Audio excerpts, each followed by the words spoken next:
Welcome back to Glitch Radar, the show where tech news gets decoded, roasted, and occasionally toasted. I'm your host, Candace Scarborough Sanchez, here to guide you through this week's wildest tech headlines. Let's dive into the chaos. First up, Cruise, known for their self-driving cars, is hitting the brakes hard on their workforce. They've announced layoffs of 900 employees, or 24% of their team, following a shocking incident involving one of their autonomous vehicles in San Francisco. A human-driven car struck a pedestrian, tragically propelling her into the path of a Cruise AV operating without a safety driver.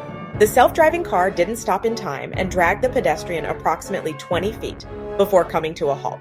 California revoked Cruise's permit to operate autonomous vehicles in the state, and the company paused its driverless operations nationwide. On top of that, the National Highway Traffic Safety Administration fined Cruise $1.5 million for failing to provide complete details about the crash in their reports. Oh, and their CEO resigned too. Let me just say, autonomous vehicles was supposed to mean the car drives itself, not the company drives itself into a wall. TikTok just dropped a jaw-dropping $1.5 billion to become the controlling shareholder of an e-commerce unit within Indonesia's GoTo. This move aims to revive its online shopping ambitions in Indonesia after the country banned social media-based shopping earlier this year. If you're wondering why TikTok is so focused on Indonesia, here's the tea.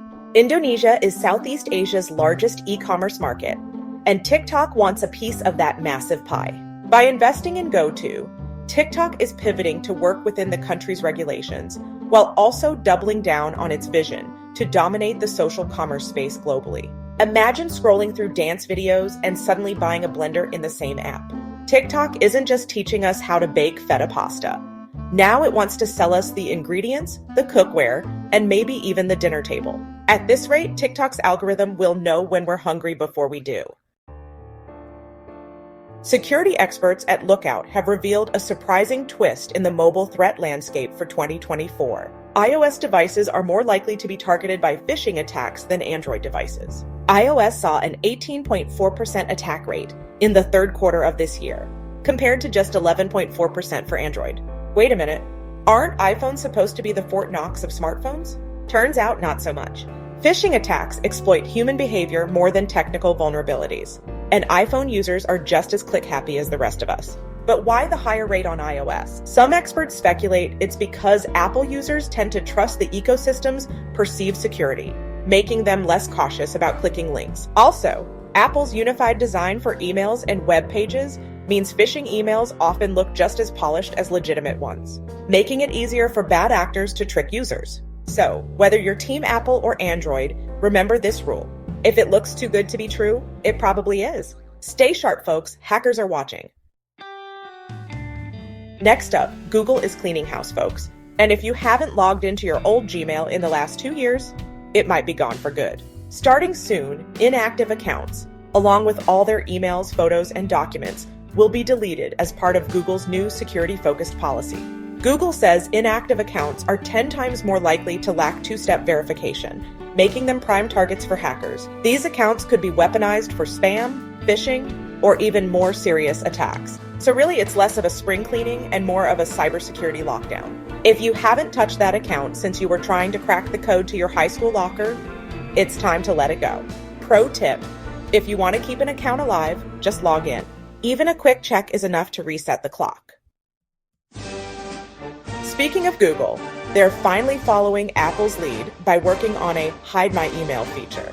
For the uninitiated, this would let Gmail users create unique, random email addresses to shield their real ones from spam and data brokers. Apple's been doing this for years with its Hide My Email option, which has been a godsend for dodging shady websites and aggressive marketers.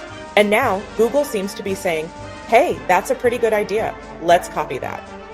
This is huge for privacy-conscious Gmail users, around 2 billion of them. Imagine signing up for a sketchy online service and not having to worry about your inbox turning into a spam magnet. Details are still murky, but if Google's teardown hints are true, this could completely change how we interact with email. Last but not least, let's talk Bitcoin.